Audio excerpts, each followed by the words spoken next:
una dinámica de cuestionamiento de dos instituciones del Estado, que son la Agencia Tributaria y la Fiscalía, por parte de la Presidencia de la Comunidad de Madrid y de su jefe de gabinete. No voy a entrar al detalle de las declaraciones, de las descalificaciones, simplemente me voy a referir a que se hicieron declaraciones públicas por parte de la presidenta de la Comunidad de Madrid, tanto el día 12 como el día 13 de marzo, poniendo en cuestión que la denuncia contra su pareja sentimental obedecía a una trama de todos los poderes del Estado, que esto es una inspección salvaje, es todo turbio y feo. Esto eran declaraciones el día 12 y declaraciones oficiales el día 13 de marzo, tras un acto público, un acto oficial de la Comunidad de Madrid. Si no fuera bastante, señorías, perdón, excelentísimos señores, para cuando el señor fiscal general del Estado recibe a las 21:59 horas el correo de 2 de febrero, este no tenía carácter reservado. Y lo digo con toda rotundidad. Han depuesto aquí, y también lo hicieron en instrucción, 3 periodistas que afirman tener ese correo de 2 de febrero. El señor José Precedo declara tener ese correo desde el 6 de marzo. El señor Alfonso Pérez Medina no indicó la hora en concreto, pero sí que nos indicó que recibió, más bien, que tuvo acceso, indicó al contenido íntegro, son palabras textuales del señor Alfonso Pérez Medina, entre las 21:29 y las 21:54 del día 13 de marzo. Recuerden que a 54 faltaban 5 minutos para que el señor fiscal general del Estado recibiese el correo de 2 de febrero.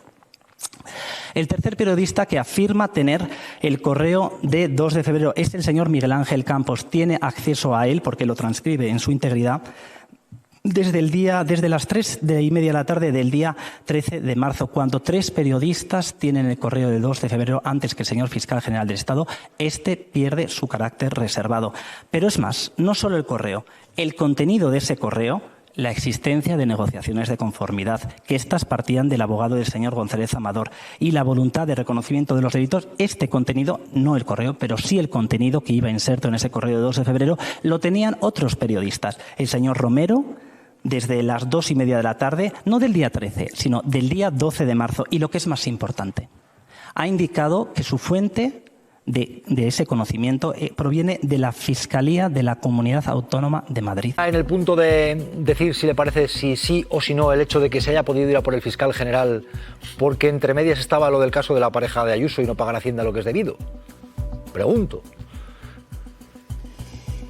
Hombre, la instrucción, el juicio se ha desarrollado modélicamente, no tengo nada que decir.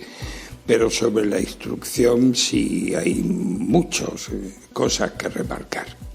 Efectivamente, se ha buscado un culpable, se ha insinuado, no se ha insinuado, se ha afirmado en el auto de procesamiento que la presidencia del gobierno había inducido a la comisión de ese delito, y para ello hubiera sido necesario, naturalmente, que hubieran procesado al presidente del gobierno. Lo que quiero decir es que ahora, después de que el presidente del tribunal pronuncia la mágica fórmula de visto para sentencia, entramos en una fase de reflexión, sobre todo de reflexión para el tribunal sentenciador, y creo que debemos de respetar esa reflexión. Si acudimos a la memoria del fiscal general del Estado, la última, esa que se postulaba que no se le permitiera ocupar un lugar en la presidencia, incluso por propios jueces miembros del Consejo General del Poder Judicial, en esa memoria se decía que el 80% de las sentencias penales eran condenatorias. Claro, con estos porcentajes alguien puede pensar que el fiscal general lo tiene crudo. Claro, es lógico si analizamos esta estadística, pero no nos engañemos. Esta estadística no quiere decir exactamente que los jueces estén llamados a sucumbir a un impulso irreprimible de condenar sea como sea. No, esto no es así, y este predominio de las sentencias condenatorias penales obedece simplemente a que la instrucción de las causas penales actúa a modo de filtro. A modo de filtro significa que solo llegan al juicio oral aquellos casos en los que hay constancia de la comisión de un delito y de la persona de su autor. Si estos requisitos no se dan en una causa concreta, la conclusión es que se ha de sobreseer, bien provisionalmente hasta que se encuentren nuevos indicios incriminatorios, o bien incluso definitivamente, lo que se llama el sobreseimiento libre, que equivale realmente a una sentencia. Entonces, si nos apartamos del... Diga, ¿sí? No lo decía, si nos apartamos... No sé, he oído... Si nos apartamos de las causas por delitos graves y menos graves y nos vamos a lo que se llaman delitos leves, donde apenas hay instrucción, vamos, como que no la hay, tanto es así que lo poco que se instruye te faculta para sentenciar, ahí veremos que el número de sentencias absolutorias puede ser equiparable al de condenatorias y en según qué momentos incluso superarlos. Es decir, la instrucción de una causa actúa como filtro y por lo tanto yo creo que el fiscal general no tiene por qué quedar abrumado por esa estadística del 80% de sentencias condenatorias. Pues habrá que estar atento, señor Castro. ¿A qué cree que se debe? Porque hemos estado hoy presenciando un tono. ¿A qué cree que, por ejemplo, Ayuso haya llamado a los opositores caniches? Ha dicho que estamos en una dictadura. Ha hablado de un país poco menos que catastrófico. Pero, no sé, llamar caniches a los demás, a los opositores, a quienes no están de acuerdo quizás con ella. Caniches. Pero, señor Cintora, preguntarme por lo que hace o dice la señora Ayuso, no sé qué responder. La señora Ayuso nació ya pasada de rosca. Entonces, ¿qué le voy a decir? Que las estupideces no debieran merecer comentarios. Enganchar las palabras de la señora Ayuso a una megafonía creo que es hacerle un favor y no habría que hacerlo. Esta señora no sabe exactamente lo que dice y además no muestra el menor respeto por las instituciones. Y además el presidente de la Asamblea de Madrid pues le ríe la gracia, muy ocurrente, dice que el caniche es un animal adorable. Efectivamente lo es, pero esta señora no lanzó una lisonja cuando llamó caniche a quienes le llamó. Entonces lo que quiero decir es que creo que el asunto volviendo al tema del fiscal general, es que el asunto del fiscal general puede ser, la sentencia puede ser condenatoria o absolutoria, pero es un trámite al que nunca se debió llegar. Es un trámite que para eso estaba la instrucción, para servir de filtro, y en este caso no ha cumplido su función. ¿Por qué? Porque deliberadamente desde un principio se fijó la meta de que había que imputar al fiscal general del Estado, desoyendo que otras muchas personas podían haber sido los autores de la filtración, tanto como que 300 o 400, vaya usted a saber. Entonces, todo se ha hecho mal. Ahora, ¿qué va a ocurrir? Pues no lo sé, ya pueden empezar a cursarse las apuestas y seguro que habrá apuestas sobre si condenarán o absolverán. Yo me inclino, la verdad, no voy a apostar por nadie porque no voy a frivolizar sobre este tema, pero indudablemente que confío en que este tribunal, que ha tenido que comerse lo que el juez de instrucción le ha endosado, porque no pueden rechazarlo, ha tenido que comérselo, espero, deseo, confío, porque además creo que en general confío en la justicia por mucho que haya determinados garbanzos negros. Confío en que en esta reflexión se impondrá el sentido común. Señores, para comenzar con una pequeña introducción en relación con con las dificultades que hemos visto a lo largo de este procedimiento.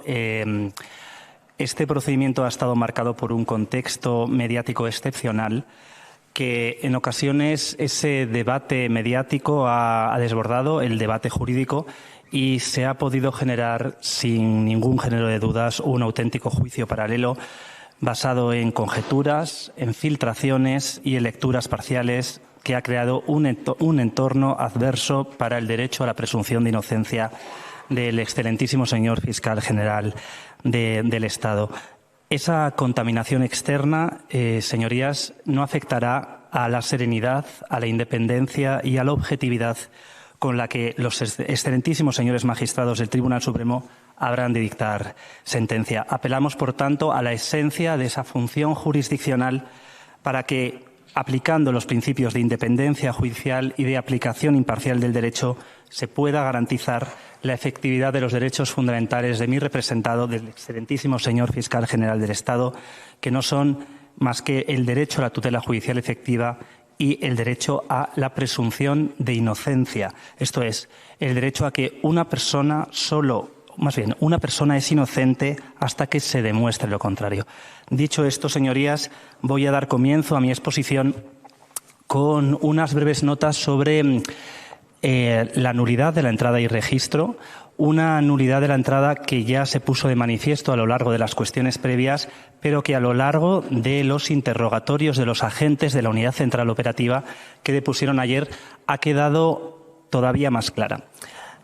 Indicábamos en nuestras cuestiones previas que el auto de la entrada y registro era desproporcionado, un auto que tenía una acotación temporal excesiva, 7 meses y 22 días de incautación de material de copiado y de clonado, pero ahora hemos sabido que lo que ya intuíamos en ese acta de la entrada y registro, un acta ambiguo, un acta críptico en cuanto a lo que incautaba, en cuanto a lo que clonaba, lo hemos sabido con certeza como consecuencia de esas declaraciones de estos testigos.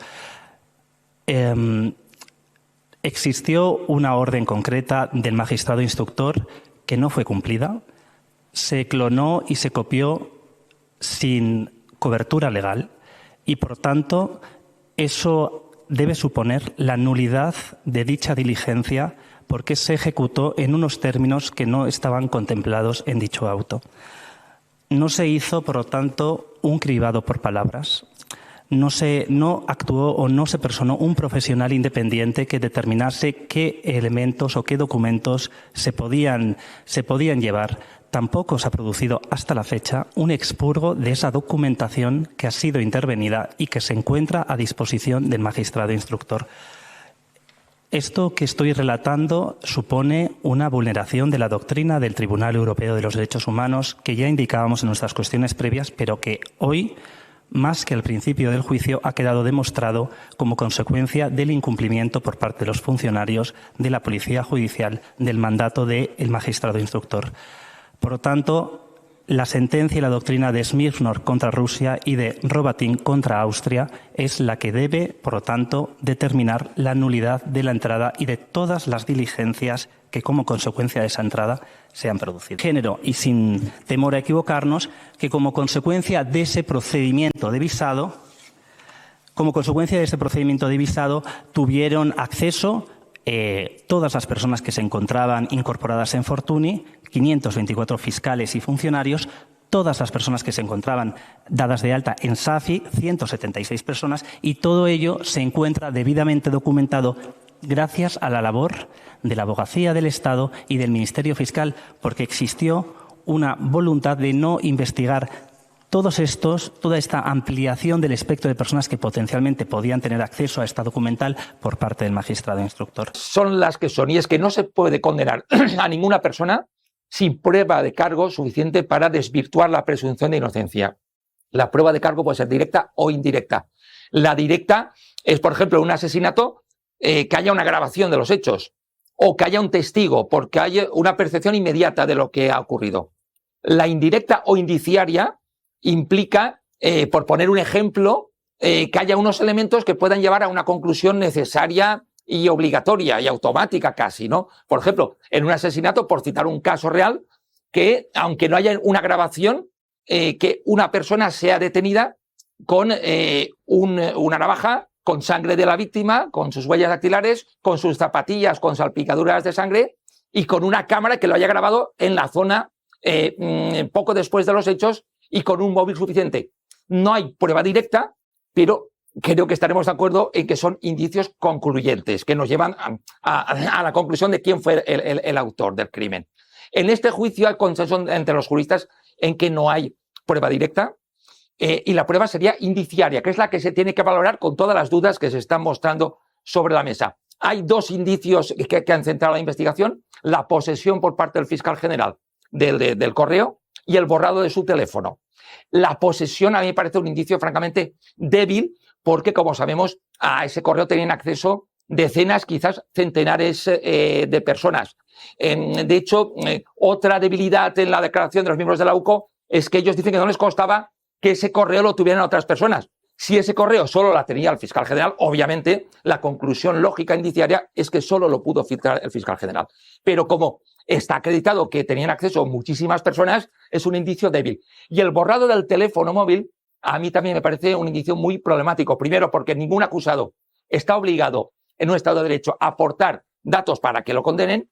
Y después, porque un teléfono móvil puede ser borrado, como sabemos, por muchos motivos. Y en este caso, por protocolos de seguridad, porque tienen material sensible, porque tienen material personal que no quiere que pueda ser filtrado a los medios. Es decir, hay muchas posibilidades y no está ahí el ADN, la sangre de la víctima, el dato que te lleva a la conclusión lógica. Y un apunte final, Antonio, que creo que es importante, que es que si no hubiera pocas dudas, las declaraciones de los periodistas todavía incrementan las dudas, porque indican que ya tenían el correo antes de que lo viera el fiscal general, y es especialmente relevante el testimonio de Alfonso Pérez Medina, excelente periodista de tribunales, que además aporta un pantallazo que mostraría que en la redacción de La Sexta ya tenían esa información antes de que llegara el fiscal general. En conclusión, a mí me parece el caso bastante dudoso. Las dudas deberían llevar a la absolución, pero es el Tribunal Supremo el que tendrá que decidir si con esos indicios se puede llegar a lo que dice la jurisprudencia, que no bastan bien a sospechas ni probabilidades, sino a la convicción plena de que necesariamente el fiscal habría filtrado los correos. A mí personalmente me parece un caso dudoso. Porque jurídicamente lo ha explicado muy bien el magistrado, pero a mí hay una cosa que me ha escandalizado y es la ligereza con la que la UCO dice investigar. Una ligereza con la que viola derechos fundamentales. Es decir, ayer se dijo con naturalidad que el juez instructor había dado permiso para volcar solo los datos de 7 meses y con naturalidad están diciendo que se han saltado la orden del juez instructor. Creo que es el método habitual porque luego lo criban y apartan todo lo que no tenga nada que ver con eso. No sé si será el método habitual, pero que sea el método habitual lo que hace es darme más, todavía me escandaliza más que de manera habitual se vulnere la orden de un juez instructor que, cuidado, que limita derechos fundamentales, que son derechos fundamentales.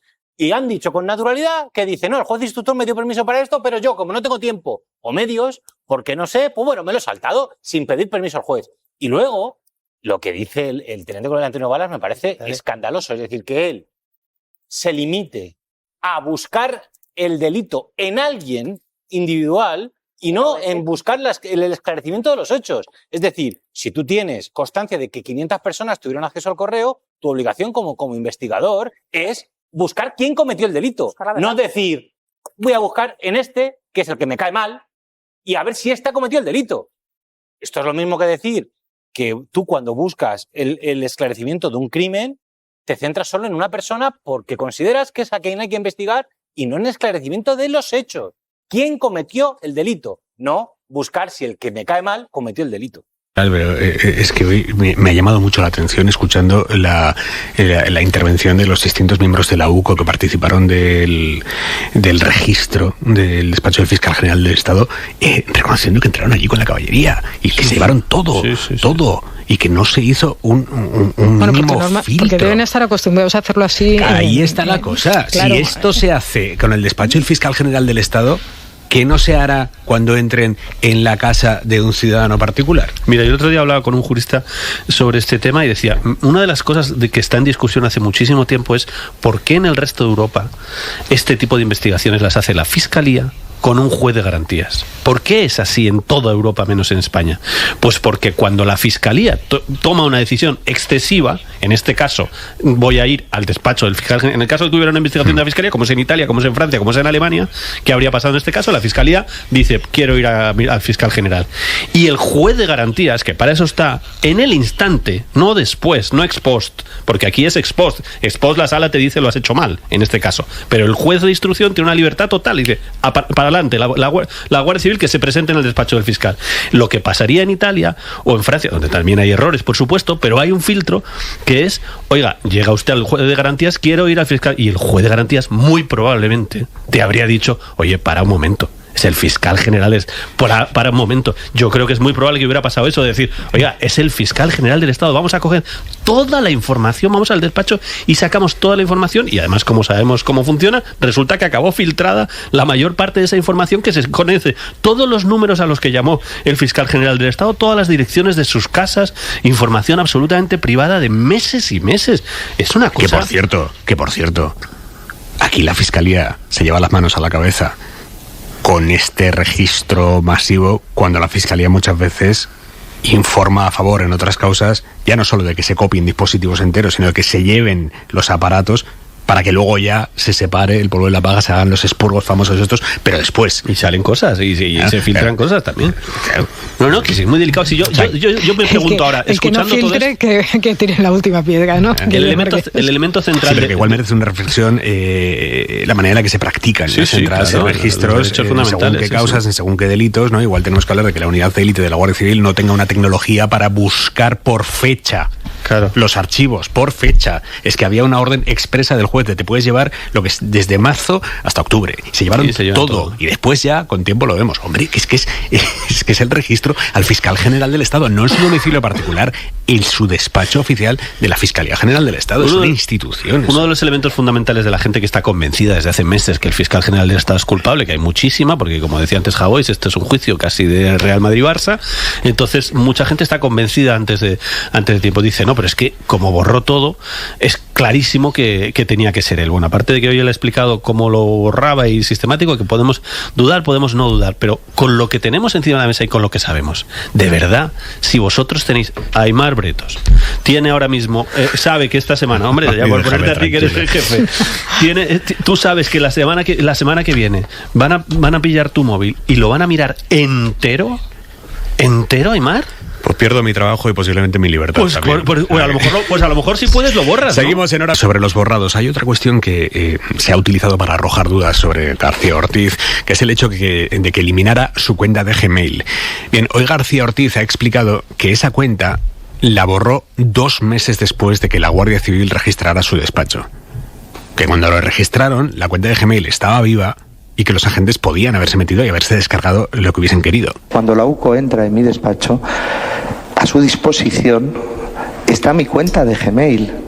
Está a su disposición, no era tan difícil. En los mails que constan en la causa, pues yo creo que es en marzo o en abril de 2024, ya sale que estoy hablando con un Gmail. Ya saben que me han mandado las cosas al Gmail, lo sabe cualquiera, lo sabe el querellante que puso la querella, lo sabe todo el mundo. A su disposición estaba. Yo creo, no lo puedo asegurar porque no está en el acta, pero creo que le di las contraseñas de todo lo que tenía, de todos los dispositivos que tenía. Hay algunas que tardaron en entrar porque tenían que pedir autorización a la Dirección de Nuevas Tecnologías, pero desde luego a mi móvil y a mi cuenta yo le di todas las contraseñas que tenía, sin ningún tipo de dudas. Claro, esto parece bastante incompatible con la tesis de que el fiscal general borró la cuenta para que la Guardia Civil no encontrara algo sospechoso, porque la cuenta existía cuando la Guardia Civil entró y registró el despacho y las cuentas del fiscal general.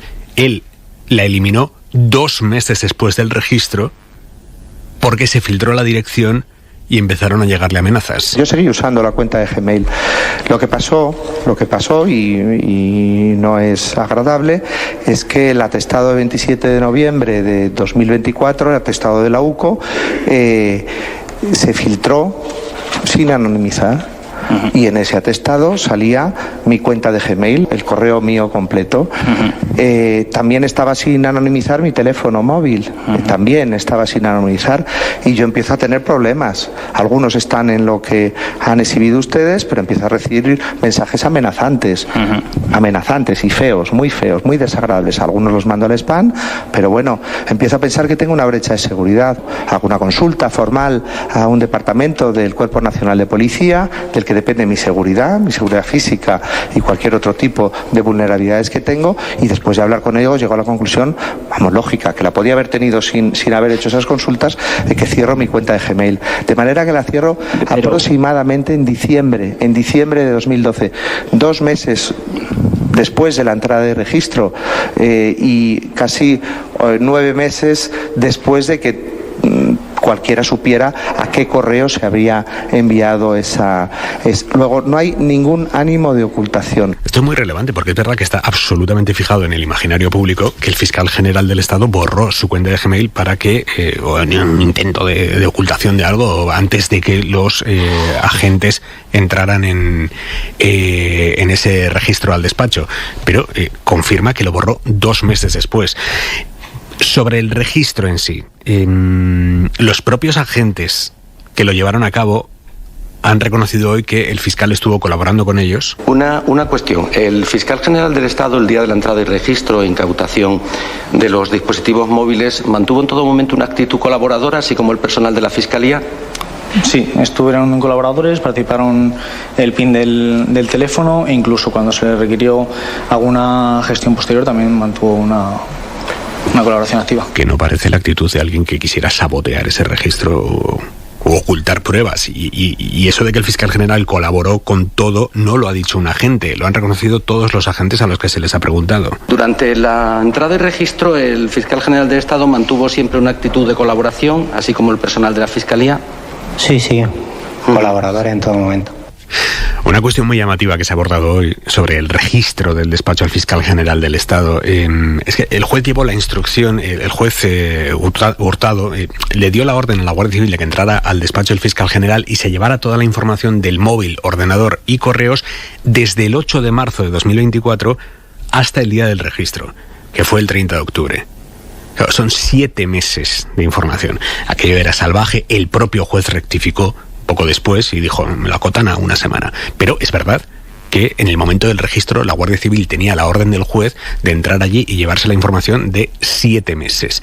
Pues bien, hoy los agentes que hicieron aquel registro han comparecido ante el tribunal y han reconocido que no se llevaron la información de 7 meses, se llevaron todo, empezando por el móvil. ¿Ese volcado del dispositivo móvil fue total, de la totalidad del contenido del teléfono móvil? Sí, correcto.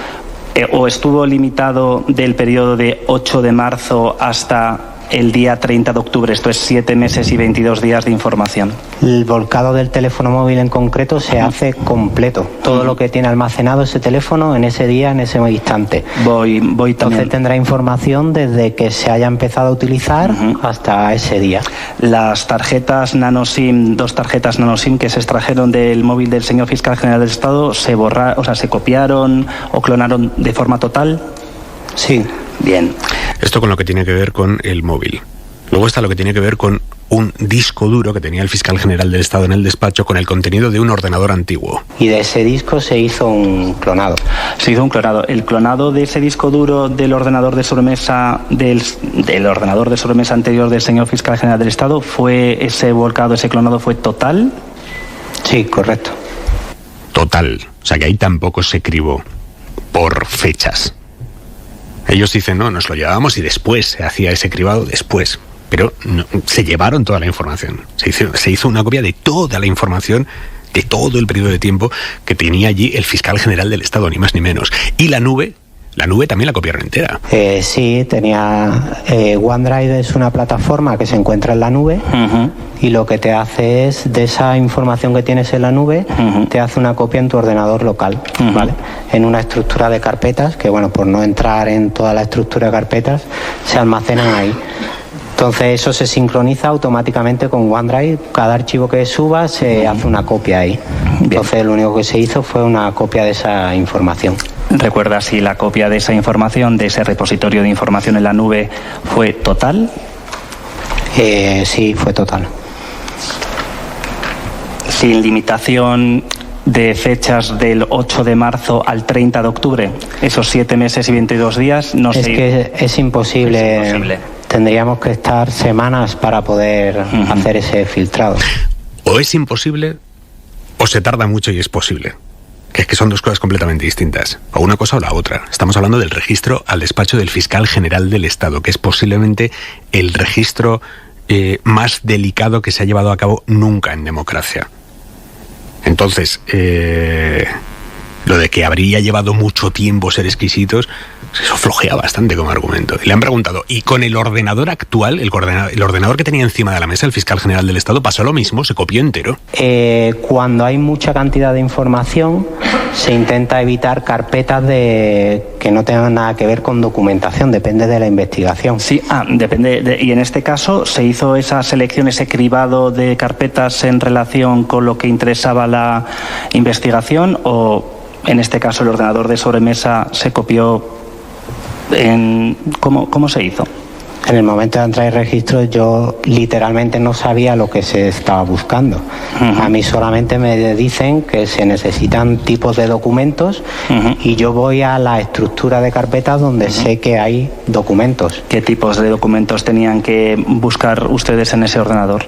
En principio daba igual documentos, cualquier tipo, o igual que correos electrónicos. Documentos, por ejemplo, de Word, PDFs. Claro, todo tipología de archivos. Bien, insisto, la limitación temporal, ¿en qué consistía? ¿La recuerda? ¿A cuánto se refería, a cuánto se extendía ese...? Le vuelvo a decir, durante la entrada y registro es muy difícil hacer una limitación temporal. Eso normalmente se hace luego en la fase de análisis. ¿Es muy difícil hacer una limitación temporal o es imposible hacer una limitación temporal? Porque no es lo mismo. O sea, es muy difícil, quiere decir que se dedicas el personal suficiente como para hacer de forma pulcra ese cribado in situ en el registro al despacho del fiscal general del Estado. ¿Se puede hacer o no se puede hacer? Es que es todo muy llamativo.